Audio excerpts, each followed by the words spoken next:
Hello दोस्तों, स्वागत है आप सभी का आप ही के अपने सिंह कोहरी यूट्यूब चैनल पर। और आज अपन बात करने वाले हैं कि भाई स्ट्रीम कौन सी चूज करें, है ना। 10th आपकी पास हो चुकी है, अच्छे नंबर्स आ रहे हैं सभी के, अच्छे से अपन ने प्रिपरेशन करी थी, बहुत अच्छे सेशन गए थे अपने, है ना। तो उसी को ध्यान में रखते हुए अब हम ये सोच रहे हैं कि भाई बच्चों के मन में बहुत सारी बातें चलती रहती हैं। अब कुछ लोग तो खेलने कूदने में बिजी हैं, कुछ नानी मामा के यहाँ बिजी हैं, और कुछ लोग बिजी हैं करियर चूज करने में कि स्ट्रीम कौन सी चूज की जाए। अपने पास 3 ऑप्शन होते हैं ज्यादातर बच्चों के पास। एक तो आर्ट्स ले ली, ह्यूमैनिटीज में चले गए, दूसरा कॉमर्स ले लिया, कॉमर्स वाली तरफ चले गए, या फिर लें साइंस, और साइंस में भी फिर 2 हैं आगे। तो चलिए थोड़ा सा देखते हैं इस बारे में कि भाई स्ट्रीम कौन सी चूज करी जाए, है ना। तो अपन थोड़ा सा डिटेल में डिस्कस करेंगे, आप सब्र रखो, बस सारी चीजें धीरे धीरे करके क्लियर कर दी जाएंगी यहाँ पे। और मुझे लगता है इससे आपको क्लियरिटी मिलेगी, आपको मदद मिलेगी इस सेशन से। बहुत छोटा सा होने वाला है ये सेशन, 10-15 मिनट बस, ठीक है। उसमें मैं सार निकाल के बता दूंगा आपको कि अगर आप आर्ट्स में जाते हो तो क्या कर पाओगे और क्यों जाना चाहिए आर्ट्स में, ठीक है। चलिए तो देख लेते हैं एक बार। देखो 3 स्ट्रीम है अपने पास, 10th आपका पास हो ही गया है। सबसे पहले तो अपन लेते हैं आर्ट्स, ठीक है। दूसरा आता है अपने पास साइंस। अब साइंस का क्या है, हल्ला मचा के रखा हुआ है यार, पूरी जनता ने हल्ला मचा के रखा हुआ है। बच्चे के बने 70% अब क्या लेगा, तो मेरा बेटा इंजीनियर बनेगा, मेरा बेटा डॉक्टर बनेगा। और बेटे को क्या चाहिए, वो भी गौर करने वाली बात है। तो बस बेटे को क्लियरिटी दिलाने के लिए ये सेशन आज हो रहा है, ठीक है। अब तीसरा आता है कॉमर्स। क्या है भैया तीसरा, कॉमर्स, ठीक है। इतना सही लिखते हैं छोटा सा। अब देखो आर्ट्स किन लोगों को लेनी चाहिए, जो क्रिएटिविटी में अच्छे हैं। साइंस किन लोगों को लेनी चाहिए, जिनको भाई आपको कोई चीज, देखो साइंस में होता क्या है कि सारे फॉर्मूला हैं आपके पास, है ना। सारे फॉर्मूला दे रखे हैं, कंसेप्ट दे रखा है, उसके बाद क्वेश्चन दिया जाता है आपको। यही होता है साइंस में। फिजिक्स ले लो, मैथ्स ले लो, बायो ले लो, कोई भी चीज ले लो, है ना। बायो और मैथ की बात अपन बाद में करेंगे, पहले अपन मोटा मोटा देख लेते हैं साइंस में होता क्या है। सारे कंसेप्ट, सारी चीजें आपके सामने रख दी जाती हैं, छांट के उनमें से आपको जमाने हैं वो एक तरह से, है कि नहीं।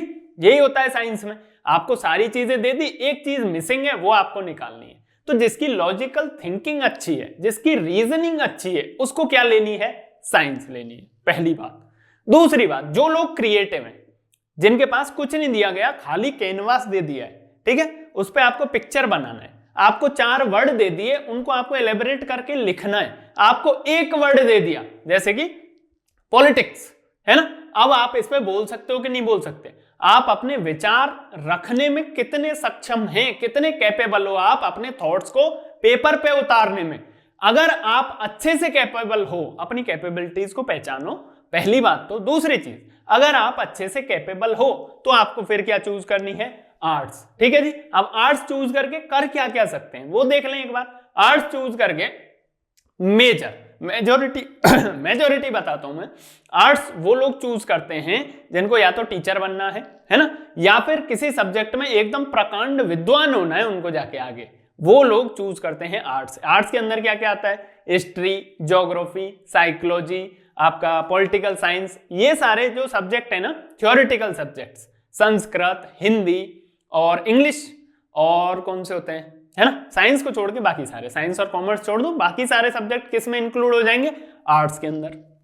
ओके, अब ज्यादातर शहरों में अर्बन सोसाइटी जो है उसके अंदर बच्चे आर्ट्स ले रहे हैं, किसके लिए, एक तो ले रहे हैं बेटा जी यूपीएससी के लिए। किसके लिए, यूपीएससी का बहुत अच्छा बेस बन जाता है। यूपीएससी करके होता क्या है, आईएएस, कलेक्टर साहब बनते हैं, ठीक है। उसके अलावा जैसे राजस्थान है तो राजस्थान की भी एडमिनिस्ट्रेटिव सर्विसेज हैं, आरएएस वगैरह बनते हैं। आईएएस के साथ ही और क्या देखने को मिलते हैं अपने को, आईएफएस, ठीक है, फॉरेन सर्विसेज में भी जाते हैं। उसके अलावा और क्या है, आईपीएस, ठीक है, पुलिस सर्विसेज। ये तो इंडियन सर्विसेज हो गई, सेम टू सेम यहाँ पे आरएएस का एग्जाम होता है, उससे राजस्थान के लिए निकलता है। ऐसे ही यूपी में अलग होता है, बिहार में अलग होता है। आप कहीं से भी बिलोंग करते हो, स्टेट के लिए एडमिनिस्ट्रेशन का एग्जाम अलग होगा, और सेंट्रल के लिए तो होता ही है यूपीएससी।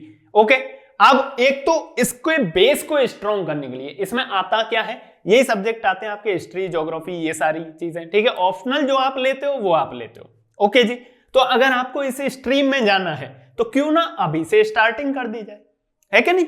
टीना डाबी का जैसे आप लोग नाम सुनते हो, उन्होंने अपनी 10th क्लास से ही स्टार्ट कर दिया था। लेकिन अब यहाँ पे एक और चीज ध्यान देने वाली है कि यूपीएससी जो लोग पास करते हैं उनमें से लगभग अबव 60% बच्चे कौन है? Engineers and doctors. ये भी ध्यान देने वाली बात है, ठीक है। अगर आप हिंदी मीडियम से जाना चाह रहे हो तो थोड़ा सा टफ होता है।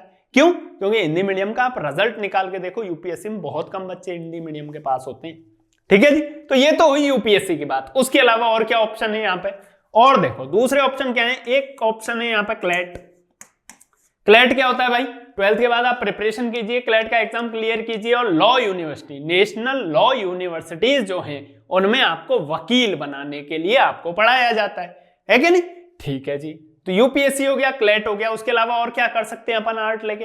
तो भैया मेरा आर्ट लेके आप टीचर बन सकते हो, नेट वगैरह के एग्जाम क्वालिफाई कर सकते हो, ठीक है। नेट क्या है? National eligibility test. तो अब मैं और इसकी डिटेल में नहीं जाऊंगा। मैंने आपको बताया आर्ट कब लेनी है, जब आपके अंदर क्रिएटिविटी कूट कूट के भर रखी हो, तब आपको आर्ट सेक्टर की तरफ जाना है। अब अपन अगला सेक्टर की बात करते हैं, कॉमर्स। तो कॉमर्स में तो 2-3 ही ऑप्शन है भाई मेरे। एक ऑप्शन तो है सीए, चार्टर्ड अकाउंटेंट, एक है कंपनी सेक्रेटरी, ठीक है, कंपनी सेक्रेटरी। ये 2 ऑप्शन है यहाँ पे। उसके अलावा और भी मिल जाते हैं। बैंक के जॉब्स हैं, बैंक के जॉब्स में आप जा सकते हो। एक सेकेंड, हाँ जी, बैंक्स में आप जा सकते हो, ठीक है। 3 ऑप्शन हो गए। उसके अलावा और भी मिल जाएंगे आपको। इसमें क्या पढ़ना पड़ता है? बात ये ना, ये थोड़ी है कि करियर अपने को कॉमर्स में बनाना है और अपने को भाई बैंकिंग जो है वो नहीं आती यार, है ना। अपने को आर्ट्स में जाना है, ज्योग्राफी बेकार लगती है यार। अपने को साइंस पढ़नी है लेकिन फिजिक्स नहीं पढ़नी है ना। तो ये सारी अगर चीजें आपके साथ हो रही हैं तो बहुत सोच समझ के आपको फैसला लेने की जरूरत है। क्यों? क्योंकि अगर आपको आर्ट सेक्टर चूज करना है, लेकिन अगर आपको हिस्ट्री से नफरत है कि यार मेरे को डेट्स याद नहीं होती, तो फिर भैया आर्ट्स में जाके करोगे क्या? ये भी तो सोचने वाली बात है ना। तो या तो अपनी कमजोरी पे काम करो और उसको अपना एकदम से अच्छा कर लो, है ना, या फिर जो आपके पास है उसको एक्सेप्ट करो और उसी को आगे लेके बढ़ो।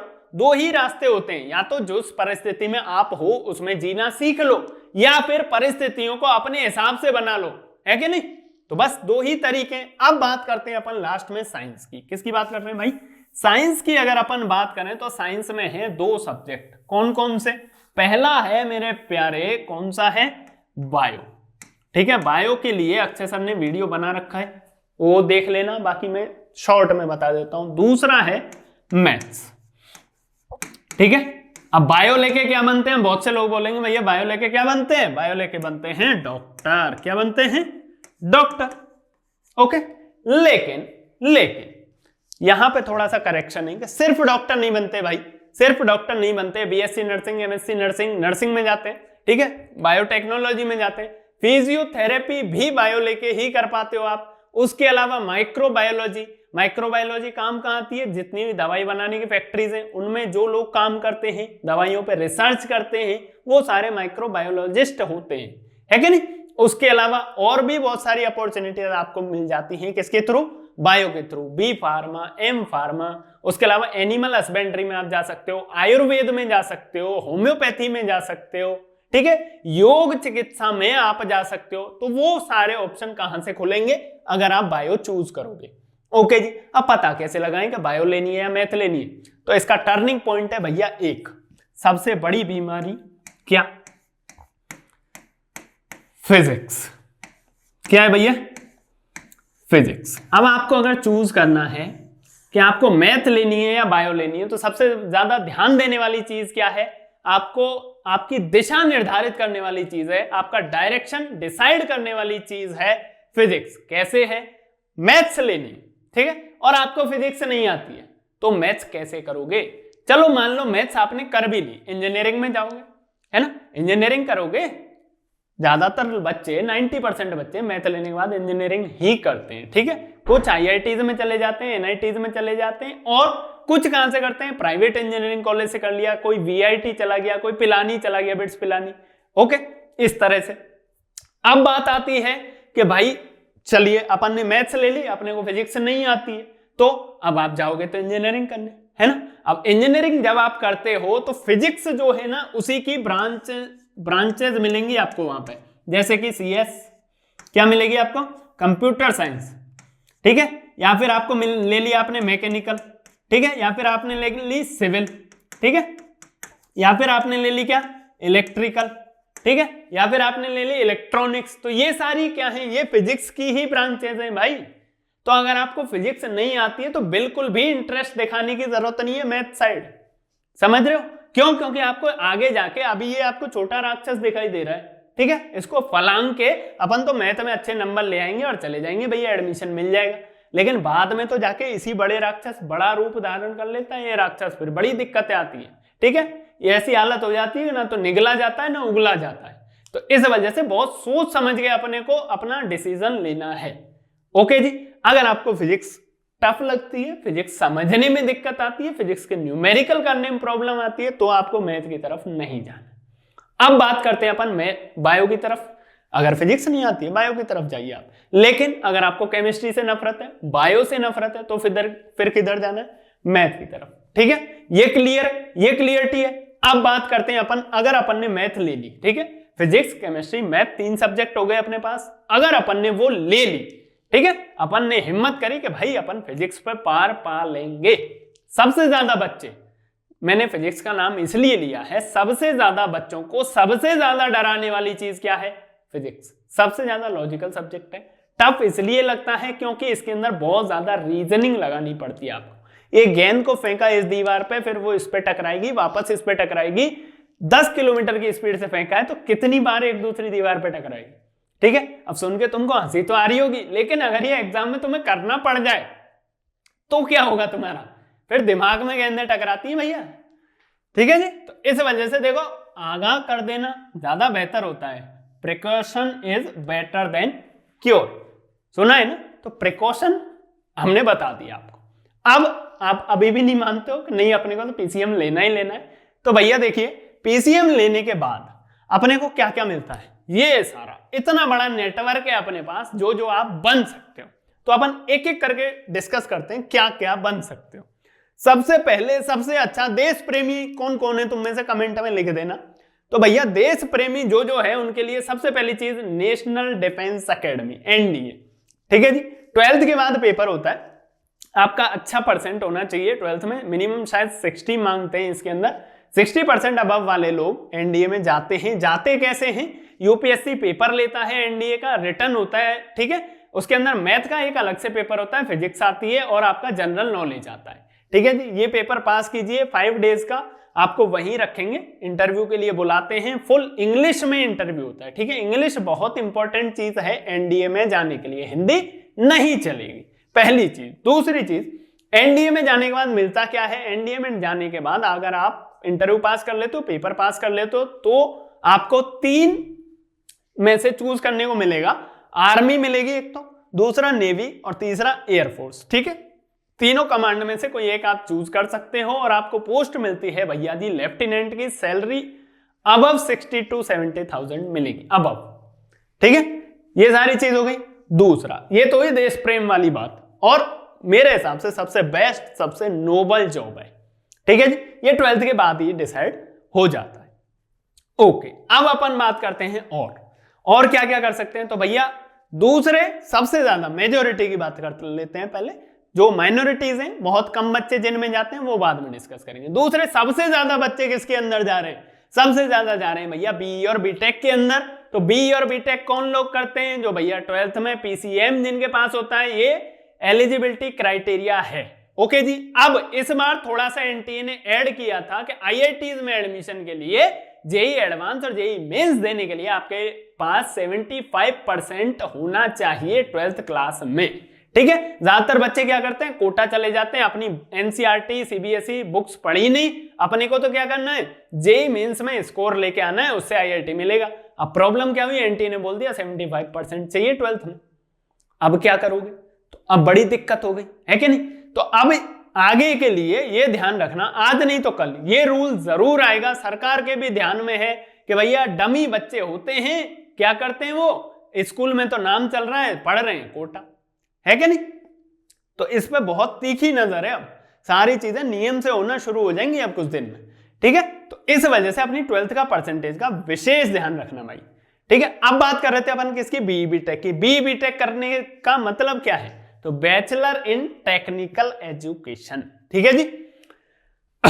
तो बीटेक का मतलब होता है बैचलर इन टेक्नोलॉजी। अब इसके भी कई ब्रांचेस हैं, अब उनमें से ब्रांच कौन सी चूज करनी है वो अपन बाद में डिस्कस करेंगे, लेकिन अपन अभी ये डिस्कस कर लेते हैं कि बीटेक करने का फायदा क्या है कि नहीं, बीटेक करने का फायदा क्या है। आज आप कोई भी पेपर उठा के देख लो, गवर्नमेंट एग्जाम इतने सारे होते हैं, यूपीएससी होता है, एसएससी सीजीएल है, उसके अलावा बैंक के एग्जाम है, कोई आपके स्टेट के एग्जाम है, कोई भी पेपर उठा के देख लो जिसके अंदर बीटेक एलिजिबल है, हर एक एग्जाम में 50% अबव कौन है, इंजीनियर्स आपको देखने को मिल जाएंगे सेलेक्टेड स्टूडेंट्स में। ऐसा क्यों होता है, बीटेक एक ऐसा कोर्स है जिसके अंदर आपको टेक्निकल नॉलेज तो दी ही जाती है, लेकिन साथ में आपका व्यावहारिक ज्ञान, व्यावहारिक ज्ञान बोले तो क्या चीज, कि भाई समाज में आपको किस तरह से उठना बैठना है, नॉर्मल जो आपके सामने तकलीफें आती है ना, जिन चीजों की वजह से लोग घबरा जाते हैं या फिर पार नहीं पा पाते जिन तकलीफों पे, उन तकलीफों को एक इंजीनियर बड़े ही अच्छे तरीके से टैकल कर लेता है।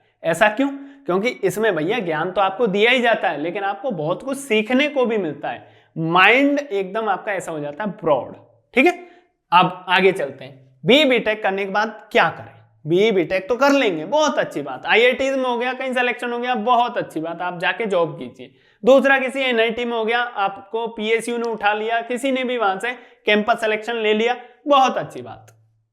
अगर आपको वो नहीं करना है तो और क्या ऑप्शन है, तो भाई देखो बीई बीटेक करने के बाद अपने पास और क्या ऑप्शन है, एक तो यूपीएससी की प्रिपरेशन कर सकते हो आप, ठीक है। बीटेक वाले अबव 60% जा रहे हैं आजकल यूपीएससी में। यूपीएससी में मान लीजिए 1000 के आसपास जगह, तो 600 बच्चे आपको मिनिमम किसके देखने को मिलेंगे, आपको देखने को मिलेंगे बीटेक के।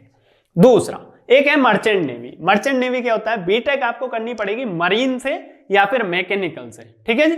इनसे मैकेनिकल इलेक्ट्रिकल वाले भी जाते हैं मर्चेंट नेवी में, अलग से गवर्नमेंट पेपर लेती है, उसके थ्रू आप जा सकते हो मर्चेंट नेवी के अंदर। दूसरा यूपीएससी हो गया। तीसरा डिफेंस डायरेक्ट एंट्री। ये जो मैंने एनडीए बताया था, अगर किसी को 12th के बाद नहीं जाना है, उसका देशभक्ति जागती है अपनी ग्रेजुएशन के बाद, तो इसमें क्या कर सकता है, इसमें एज का क्राइटेरिया 22 या 23 ईयर्स, ठीक है, इससे ज्यादा नहीं होनी चाहिए आप। तो यहां पे एक सीडीएस का एग्जाम होता है, कॉमन डिफेंस सर्विसेज, ठीक है, वो एग्जाम दीजिए, उसके बाद आप जा सकते हो नेवी, एयरफोर्स, पायलट, वो सारी चीजें वो करते हैं, आपको मतलब अच्छे से, काफी अच्छे से रखते हैं भैया, और काफी अच्छी सैलरी भी देते हैं, ठीक है। और फिर तो मतलब मजे ही मजे इसमें, अगर आप घुस गए एक बार तो, ठीक है। प्रोसेस सेम है, सीडीएस का आपको पेपर देना, उसके बाद वही इंटरव्यू वगैरह वो सारी चीजें होंगी, और उसके बाद आपका सिलेक्शन होगा, ठीक है। उसके अलावा और क्या कर सकते हैं, बीटेक के बाद कर सकते हैं भैया एमबीए या फिर एमटेक। एमटेक वो लोग करते हैं जिनको पीएचडी वगैरह करनी होती है, या फिर बीटेक के बाद गेट का एग्जाम देते हैं। आजकल एमटेक के लिए गवर्नमेंट कॉलेज से अगर आपको करनी है तो बीच में एक पेपर होता है, क्या, किसका, गेट का। किसका पेपर होता है भाई, मेरे गेट का पेपर होता है। अब गेट क्या है, गेट एक कॉमन एलिजिबिलिटी टेस्ट बना दिया इन्होंने, ठीक है। हाँ जी, गेट क्या है, ये ऐसा कोई गेट नहीं है जो ऐसे धक्का मारने से खुल जाए, बहुत हालत खराब हो जाती है गेट पास करने में, ठीक है। हाँ जी, तो गेट देके आप क्या कर सकते हो, गवर्नमेंट कॉलेज जो आईआईटीज हैं, एनआईटीज हैं, इनसे आप क्या कर सकते हो, एमटेक कर सकते हो, ओके जी। प्राइवेट यूनिवर्सिटी से आप बिना गेट के भी कर सकते हो, लेकिन अगर गेट क्लियर है बहुत अच्छी बात है, फीस कम लगती है, ओके जी। अब आपने एमटेक कर लिया, बोले साहब मैंने तो बीटेक करी प्राइवेट कॉलेज से, उसके बाद गेट दिया, गेट में अच्छा स्कोर था, एमटेक कर ली, ठीक है। अब वहां से एमटेक के बाद भी प्लेसमेंट्स होते हैं, ठीक है, सिर्फ बीटेक के बाद नहीं होते। ये हुई एमटेक की कहानी। उसके अलावा एक एमबीए, एमबीए के लिए भी अलग से टेस्ट होता है, वो आप दीजिए, उससे आईआईएम मिलते हैं, उनमें भी जा सकते हैं। ज्यादातर आईआईटीएम्स आईआईएम प्रेफर करते हैं, ठीक है जी, ओके। अब आपके पास क्या हो गई, एक तो टेक्निकल एजुकेशन हो गई, दूसरा क्या हो गया, बिजनेस एडमिनिस्ट्रेशन का भी ज्ञान हो गया। तो आपको जहां पैकेज मिल रहा था 15 लाख का, वो एमबीए के बाद 30 लाख का मिल जाएगा, ठीक है। 30 का नहीं मिलेगा तो 25 का तो मिलेगा ही मिलेगा, ओके जी, ठीक है। ये यहां तक हो गया। उसके बाद है job in public sector company. Public sector companies कौन सी हैं, जैसे कि आपकी भेल है, भारत हैवी इलेक्ट्रिकल्स लिमिटेड, उसके अलावा गेल है, सेल है, ऐसी बहुत सारी कंपनीज हैं, महारत्न कंपनीज, उसके अलावा नवरत्न कंपनीज, इस टाइप की, ठीक है। कोल इंडिया लिमिटेड हो गई, और आपकी एचपीसीएल हो गई, ये सारी कौन सी है, महारत्न और नवरत्न कंपनीज है। ये किसके थ्रू लेती हैं? पहले आपको गेट में अच्छा स्कोर करना होगा, फिर ये कट ऑफ निकालेंगी, उस कट ऑफ को जो लोग पार कर रहे हैं वो लोगों को ये बुलाती हैं इंटरव्यू के लिए, और वहां से बच्चे सेलेक्ट होते हैं किसमें? पब्लिक सेक्टर कंपनीज में। ओके जी, ये बात हुई बीटेक की यहां पे खत्म। और बीटेक वाले क्या क्या कर रहे हैं आज? तो भैया बीटेक वाले गवर्नमेंट एग्जाम भी दे रहे हैं। कौन कौन से? एसएससी सीजीएल हो गया, ठीक है। 2016 में 5700 के आसपास बच्चे सेलेक्ट हुए थे, प्री की बात कर रहा हूं मैं, ठीक है। 5700 के आसपास बच्चे सेलेक्ट हुए थे किसमें? सीजीएल में। सीजीएल क्या है? कॉमन ग्रेजुएट लेवल के लिए टेस्ट लेती है एसएससी ऑल ओवर इंडिया, ठीक है जी। उसके अंदर उसके अलावा और क्या है? एसएससी जेईएन भी लेती है, जेईएन का एग्जाम भी लेती है एसएससी, ठीक है। जेईएन क्या होता है? जूनियर इंजीनियर, उसमें भी आप जा सकते हो। रेलवे में असिस्टेंट इंजीनियर और जूनियर इंजीनियर दोनों की पोस्ट पे बीटेक वालों को लिया जाता है उनकी ब्रांच के अकॉर्डिंग। आज के टाइम पे बात करी जाए, सिविल की सबसे ज्यादा पोस्ट है गवर्नमेंट सेक्टर में। सेकंड नंबर पे आ रहा है इलेक्ट्रिकल, थर्ड पे आता है मैकेनिकल, फोर्थ पे आता है इलेक्ट्रॉनिक्स, ठीक है। ये सारी चीज ओके। अब अपन आगे चलते हैं, ये बीटेक की बात हो गई। अब बीटेक का एक छोटा भाई है जिसको बोला जाता है डिप्लोमा, ठीक है। अगर आपने 12th मैथ से कर रखी है तो आपको डायरेक्ट एडमिशन मिलता है डिप्लोमा में। डिप्लोमा कौन सा? इंजीनियरिंग में ही डिप्लोमा होता है। ये है डिग्री, ये है डिप्लोमा, दोनों में अंतर है, ठीक है। ओके, इसको ग्रेजुएशन के इक्विवेलेंट नहीं माना जाता, ये ध्यान रखना, इसको ग्रेजुएशन के इक्विवेलेंट नहीं माना जाता है। ओके, अब इस डिप्लोमा में सिलेक्शन का फायदा क्या है? तो भाई एसएससी जो जेईएन का एग्जाम लेती है उसमें एलिजिबल करती है डिप्लोमा वालों को, और स्टेट भी कुछ एक एग्जाम में एलिजिबल करते हैं डिप्लोमा वालों को जेईएन की पोस्ट के लिए। उसके अलावा और देखिए मैंने यहां पर लिख रखा है जेईएन, उसके अलावा मोटर व्हीकल सब इंस्पेक्टर। ये क्या होता है भाई? अगर आपने मैकेनिकल से हो, ये पर्टिकुलर मैकेनिकल की बात कर रहा हूं मैं, और किसी ब्रांच की बात नहीं कर रहा हूं। अगर आप मैकेनिकल से हो तो आरटीओ ऑफिस, जहां से आपका लाइसेंस बनता है, ड्राइविंग लाइसेंस, वहां पे इंस्पेक्टर्स लगे होते हैं, ठीक है। उसके लिए आप एलिजिबल हो जाते हो डिप्लोमा करके, लेकिन किससे? मैकेनिकल ब्रांच से। ओके, उसके अलावा एसएससी जो पेपर लेती है जेईएन का, उसमें एलिजिबल है डिप्लोमा, लेकिन वहीं पे अगर आप कॉमन ग्रेजुएट लेवल का पेपर देना चाहते हो तो उसके लिए डिग्री होना अनिवार्य है। ओके, ठीक है। अब चलते हैं अपन आगे। उसके अलावा देखिए अपन और क्या क्या कर सकते हैं? बीएससी वगैरह अपन कर लेते हैं, बीसीए कर लेते हैं, और क्या है? बीसीएस, ये सारी चीजें कर लेते हैं अपन। उससे क्या फायदा है? बीएससी करी, उसके बाद आपको क्या करना है? बीएड वगैरह कर लीजिए। बीएड अगर आपने कर ली तो आप एलिजिबल हो जाते हो स्टेट लेवल पर टीचर बनने के लिए, ठीक है जी।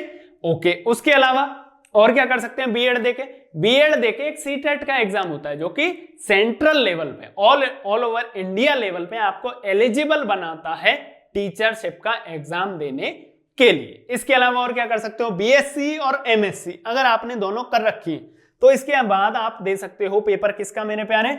नेट का। नेट क्या है? नेशनल एलिजिबिलिटी टेस्ट, जो कि आपको कैपेबल बनाता है असिस्टेंट प्रोफेसर का एग्जाम देने के लिए, ठीक है। College lecturer and assistant professor इससे बने जाते हैं। उसके अलावा एक होता है सेट। सेट का एग्जाम आपका स्टेट लेता है, स्टेट एलिजिबिलिटी टेस्ट कहलाता है बेटा ये, ठीक है।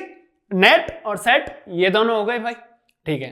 हल्के फुल्के एग्जाम नहीं है, काफी अच्छे खासे एग्जाम है, ठीक है। बड़ा नाम है भाई इनका। नेट अगर किसी ने क्लियर कर रखा है, गवर्नमेंट जॉब छोड़ो, प्राइवेट किसी कॉलेज में जाओ, प्रोफेसर रख लेते हैं, मिनिमम सैलरी 50,000।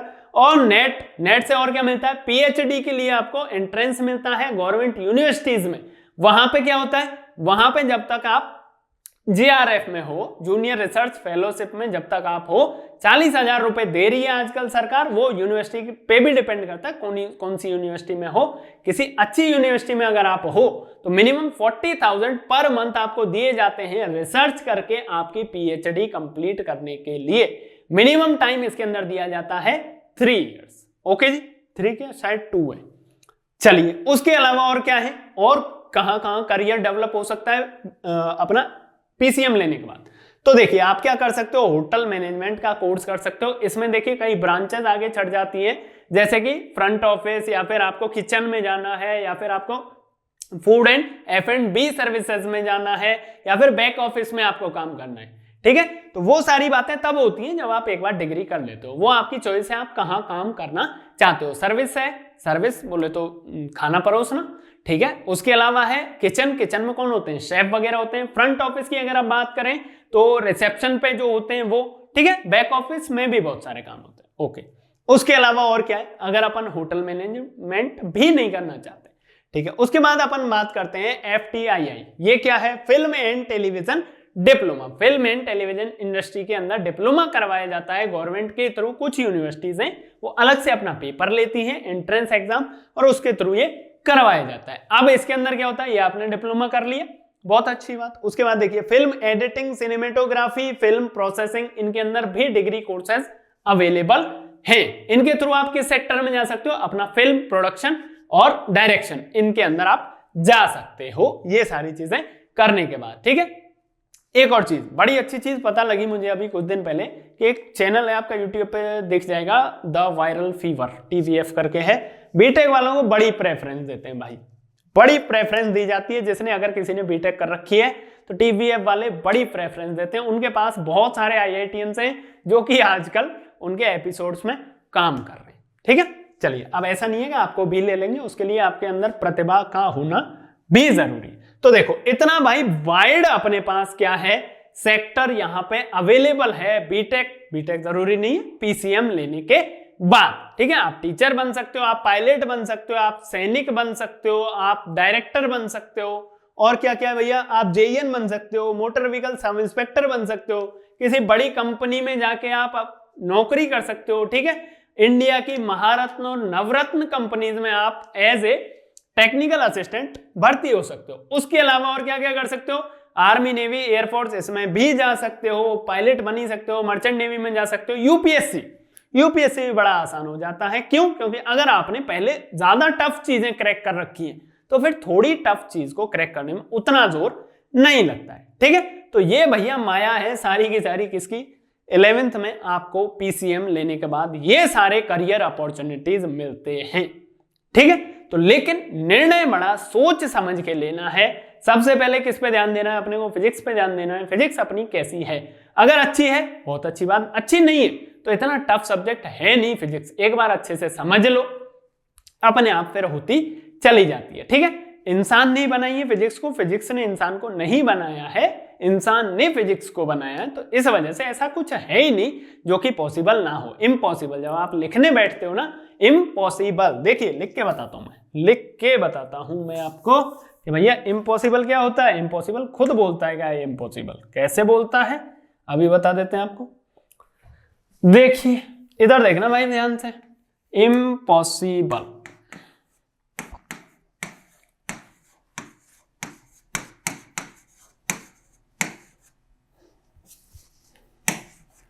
ठीक है। अब देखो इम्पॉसिबल क्या हो रहा है, आई एम पॉसिबल, ठीक है जी। तो इस पे अपने को फोकस रखना है, अच्छी अच्छी बातें करो, अच्छी अच्छी चीजों पे फोकस रखो। अब देखो 10th पास हो गई, तुम्हारी एज काफी अच्छी हो चुकी है आपकी, आप उस एज में हो, आप कुछ भी करोगे, अपना बेस्ट आप इस एज में दे सकते हो। 16 to 22 ये 6 साल आपके पास, ये वो 6 साल हैं जिनमें कि मैक्सिमम आउटपुट आप अपनी बॉडी से निकाल सकते हो, ठीक है। अब वो आप गुंडा बन जाओ, उसमें भी काफी अच्छा कर लोगे भैया, ठीक है। आप पढ़ाई करने लग जाओ, उसमें भी काफी अच्छा कर लोगे, चॉइस आपकी है, ठीक है।